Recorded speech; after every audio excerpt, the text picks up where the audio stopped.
enough flexibility in modern day workforce to find ways to accomplish everything without massively compromising on the other. What was your concept of work-life balance, and has it changed over time, or has it got reinterpreted, or what's your interpretation that time? Because I know you're a family man and you are career focused, you were aspiring and you were working for the toughest bank and toughest industry, and you were family focused. So what was the balance? Here I may become unpopular, you may throw me out. I have no belief in this work-life balance statement. It doesn't mean I encourage everybody to abandon one for the other. I have to find a way to integrate it.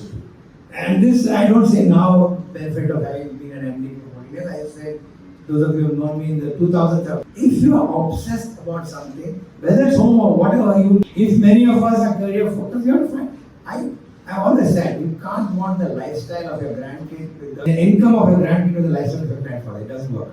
I can't put bindas 9 to 5, but pay me 3x of what you pay me today. So that doesn't work for anybody. We have to figure that out. I mean, there will be days when your day is 24 hours of work, and then we have a couple of days for some personal reason you have to be off. You have to find that mind balance. Easy for me at this stage in life to say, and hard for everybody like this, but figuring it out early and sorting it out in your mind has enormous value. Because this work-life balance statement, I don't know if that's the answer everybody is expecting, is a little sort of over-bandied around French term, right? Where they want to work 4 days and you know what's going on in France. So think about it as how we find balance. There will be days when you will put in extra effort, and there will be days when you may have to do something else, or there will be hours in the day where you have to. There's enough flexibility in modern day workforce to find ways to accomplish everything without massively compromising on the other. It's a trade-off.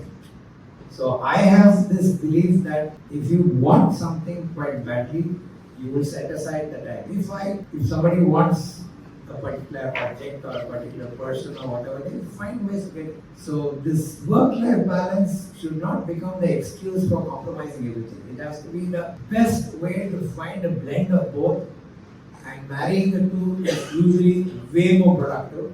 Otherwise, you can't be the Sundar pictures or whatever. They didn't get there by accident. Particularly these two names I mentioned, they didn't get there by accident.